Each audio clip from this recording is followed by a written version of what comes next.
అంటే యాక్టర్స్ ఇవన్నీ ఏమైపోతుందంటే మేబీ ఇది హడావిడి, లేదంటే నేను నిజంగా చాలామంది చిత్ర పరిశ్రమ చాలామంది ఇచ్చారు, మనస్ఫూర్తిగా వారికి నా ధన్యవాదాలు తెలుపుకుంటాను మన ఆంధ్రప్రదేశ్ ప్రభుత్వం నుంచి. బట్ ఇదేంటంటే మిగతా వాళ్ళు కూడా రావాలని నేను కోరుకున్నాను. ప్రత్యేకమైన పరిస్థితులు, ఇది మన నేల, మన రాష్ట్రం, ఇది మనం కాపాడుకోవాలి.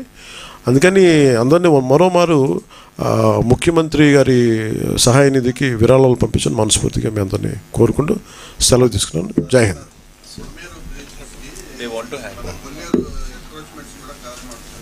సార్ సార్ మనం ఎన్క్రోచ్మెంట్స్ సార్ ఇది అంటే ఇది నా ఉద్దేశంలో మేబీ ఇది మనందరం దీని తాలూకు తీవ్రత చూస్తున్నాం కాబట్టి మీరు జర్నలిస్ట్ సమాజం నుంచి, పత్రికేయ సమాజం నుంచి you are the pillar of the democracy.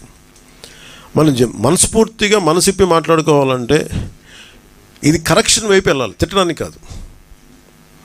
మీరు కొల్లేరులో మీకు ఇవి లేవా, మీకు ఏమైనా ఎన్క్రోచ్మెంట్స్ లేవంటే ఉన్నాయి. But it becomes a cost issue, it becomes a social issue, it becomes economic issues. అందరినీ మేము సాధించట్లేదు ఇది అనేది, ఇది చాలా ఒక అవగాహన చేసి చేయాలి ఇది. And you have to make them like kind of okay మేము చేసింది violation, we want to come out of this violation.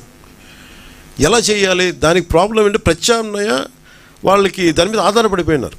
కొల్లేరులో encouragements ఉన్నాయి, ప్రత్యామ్నాయ మీకు ఆదాయ మార్గాలు లేపకుండా మనకి ఇవ్వకుండా చేసేస్తే ఏమైపోతుంది, అది గొడవ అయిపోతుంది. సో దాన్ని ఎలా హ్యాండిల్ చేయాలి, ఎందుకంటే ఒక తేనెతుట్టు లాంటిది ఇది. ఇలా స్టార్ట్ చేస్తే ఇది మనం బండగా మొండిగా వెళ్ళిపోవచ్చు, బట్ చాలా అర్థవంతంగా ఆలోచన వెళ్ళాలన్నది మా కోరిక.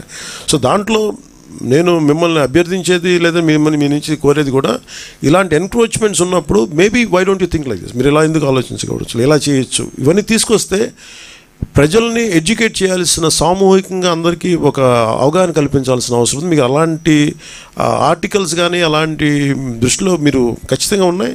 వి agree on that, there is no second thought about it. కానీ దాన్ని ఎలాగా ఎంత మేరకు సమస్యని గుర్తించడం ఒకటి, సమస్యకి పరిష్కారాన్ని ఎతకడం ఇంకోటి. సో ఇప్పుడు సమస్యని గుర్తించాం, దీని తీవ్రత ఇంత ఉంది, భవిష్యత్తులో ఇలాంటివి రాకుండా ఉండాలి. ఇప్పుడు అంతేందుకు మీకు చాలా సమస్యలు ఉన్నాయి కొల్లేరు.